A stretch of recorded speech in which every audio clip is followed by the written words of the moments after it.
Here we are at Andy Lake, about a 2.5-hour drive from the Winnipeg airport.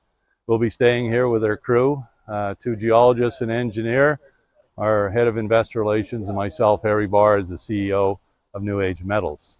From here, we've got to drive another 30 minutes to meet our prospector, Mr. Douglas Bundy, and he has laid out on the table the maps and charts of what he knows of his property and a bunch of rock samples. So we're going to head down there right now. My name is Bill Stone. I am the lead geoscience consultant for New Age Metals, and I'm here leading the due diligence, the technical side of the due diligence trip to the Witch Bay gold property near Kenora. I've been working with Harry and New Age Metals and his precursor company, Pacific Northwest Capital, since 2011, off and on, so for 14 years. And this will hopefully be a project of interest for us going forward. Hi, I'm Michaela. I'm a senior geologist with Axiom Exploration Group, a multidisciplinary full-service consulting group out of Saskatoon, Saskatchewan. And I'm here with New Age Metals for the week doing the due diligence survey on this Kenora project.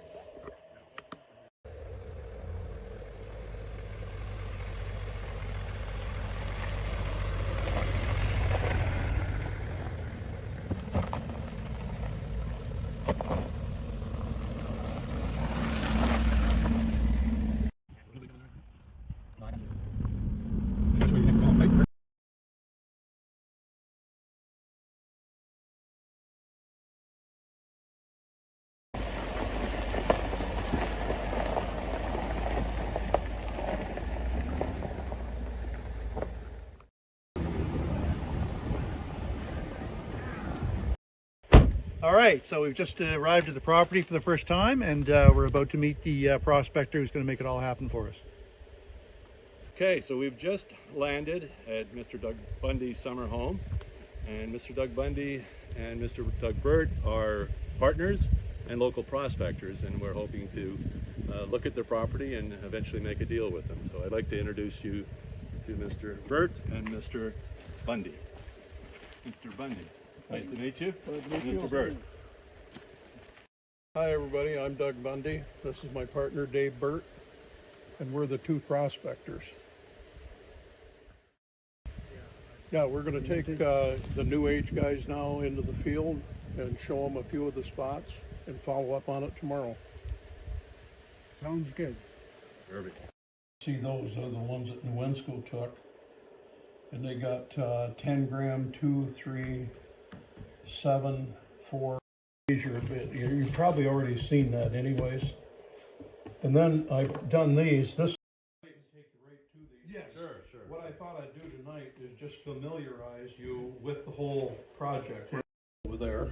3 of them we haven't uncovered. They're all cribbed and they're supposed to be 50 feet deep, but they're all filled in with water and everything now. Okay. But I took this here was on the west pit, and there was a big rock outside. There's several big rocks that they brought up out of the hole and just threw them over there. Yeah. So I busted a chunk off it, and I never had it assayed, but it's right full of pyrites. Yes. Calco, and it looks really good. Looks good, yeah. Nice and juicy looking. Look at that. And this is only, this is only about 50 feet from this. And this one here, we've got some real good numbers. So this will be on your sheet here is Kite Lake. Okay. Yeah, this isn't very bright. Yeah, well, this camera's not very good. That's why I got a new phone, but I didn't want to bring it out in the field. Listen.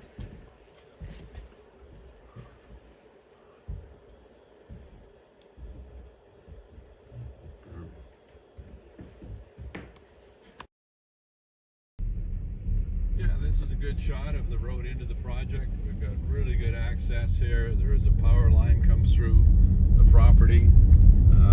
There's somewhere in the neighborhood of 4,000 to 5,000 hectares altogether. So we can't lay of the land right yet, but we will be able to show you in a diagram or map sometime coming up later in the video. As I mentioned earlier, this is the power line that goes right through, I won't say the middle of the property, but very close to the middle of the project. Okay.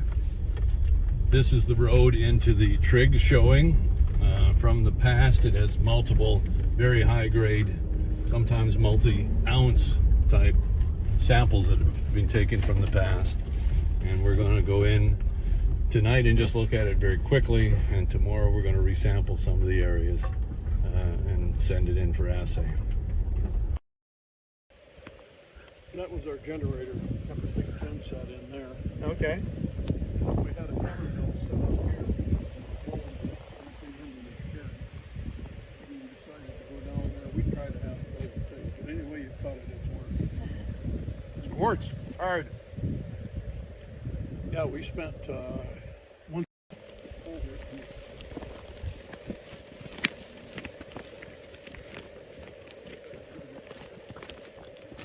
You can see how the vein went like that and down.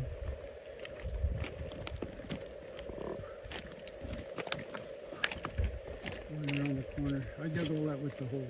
Wow. Now Triggs went down. Yeah. Triggs went right down here. Yeah. He went down 217 feet. Then he went over 45 feet. Okay. And then he paralleled this vein and he went that way 300 feet. The other side of that is the beck showing, and we've got that all cleared up there. The other side of the air shaft down here, we got quite a few grams there. I forget now, but it seemed like it was 10 or 12 grams. And, take a walk down there if you want. Yeah, sure. We're here.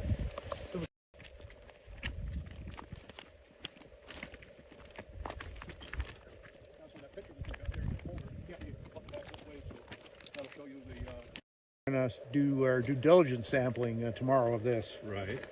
And what are your thoughts? Well, we thought we'd ask you to go down the ladder. There you go. Thank you very much. For real, You'll video hold it. the ladder. Maybe push it over a bit. Yeah, we'll get you all situated there. There we go.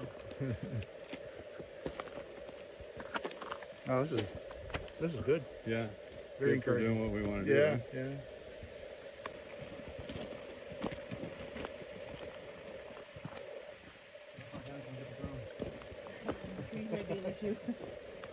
We can put him down and go there.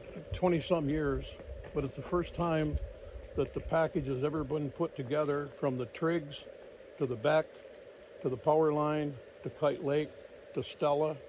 So we're continuous now for the first time ever. And how much a distance is that, more or less, then? 4 kilometers. 4.5 by 4.5, Yeah, 5 4.5, miles. I think. Yeah, that's good. Good job in that. You see that piece in the middle, the Pacific Iron Dome, where the Kite Lake showing is now? That was one of the most valuable pieces. And I got that from him because he owns the old St. Anthony Lake. And he wanted me to go up there. Screwway. It's right here. We used to sell in Australia. Well, Jim and I should. That's what we found hard, the greenstone, when we were running it through the hammer.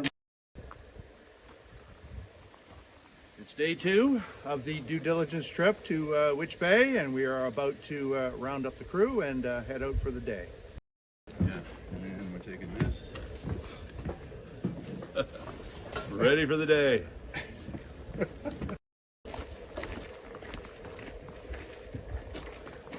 It's not what it looks like. It's just water. Yes, just a kind of recap of yesterday. Obviously, landing in the airport in Winnipeg and driving on perfect highways out to the property, and then very short, basically country roads to the site. It really impressed me, the power lines that you probably saw previously on the video. Obviously, a main source of power for a project if a gold mine can be found and discovered and put into production. Meeting the prospectors was great. We did a lot of work on the phone to tie up an agreement that was in 2 parts. One, 45 days of due diligence, and number 2, we could then kick into a full agreement should we decide to go ahead with the project. The prospectors were all I thought they would be, both older gentlemen who are very familiar with the area and have put a lot of work into outlining different areas in the property, different prospects, it is a very interesting property from the point of view it's extremely high grade. The numbers in the past and the assays are well above any property that you would mostly look at. I did have one up in Fairbanks, Alaska that's now almost 30 million ounces that was a property that looked like that because it had 9 of the old gold mines in Fairbanks. But we're very excited about what we see so far. This is day 2, and now we're going to really start digging into what the property is, going to the various prospects, taking different samples, photographs, etc. And the geologists are going to be in high gear this morning.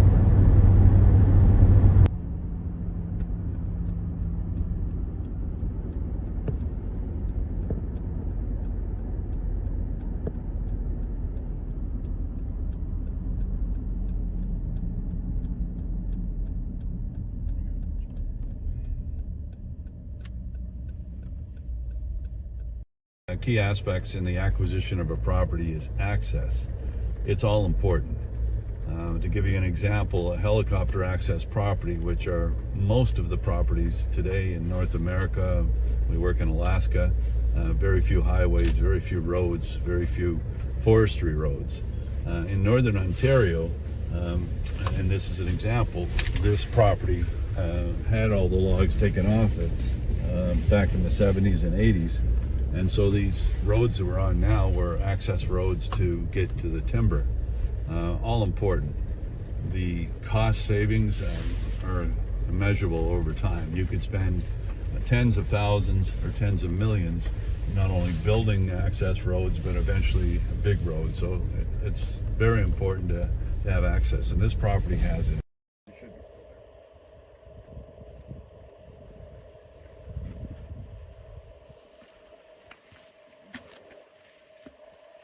Hi, my name is Craig Ravenous. I'm a retired Ontario government geologist. I used to work in the Ontario Resident Geologist Program based out of Kenora. The role of the program was to visit properties, to provide geological advice and services and recommendations for exploration to junior exploration companies and prospectors such as Doug Bundy. I visited his property ever since Doug first started working it, and I'd visit it probably every year just to get updates on the work that he's doing, provide some advice on how he can examine the new showings, and then help him with promoting the property to junior exploration companies. Spend the most time there, and we're interested in the structural trends.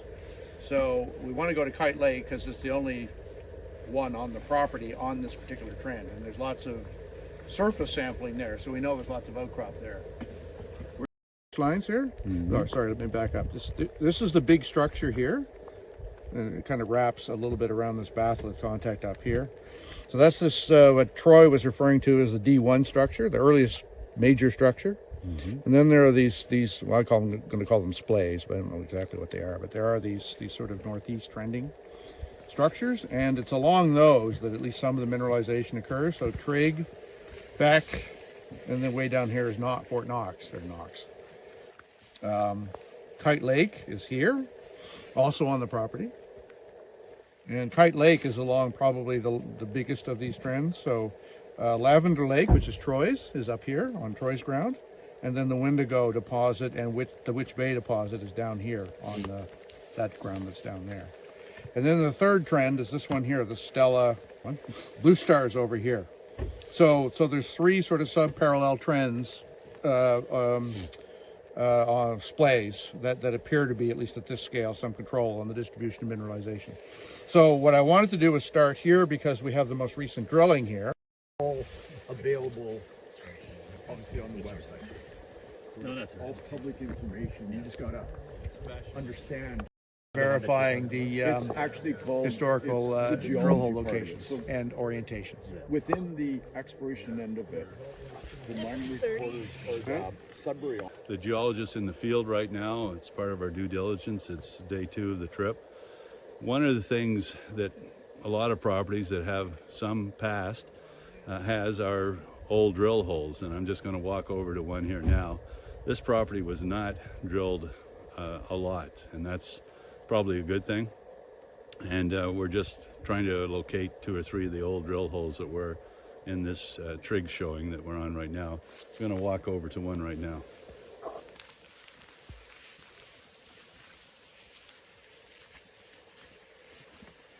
That pipe right there locates one of the 3 or 4 drill holes that are around the trigs. Again, not a lot of drilling at all. Some past results.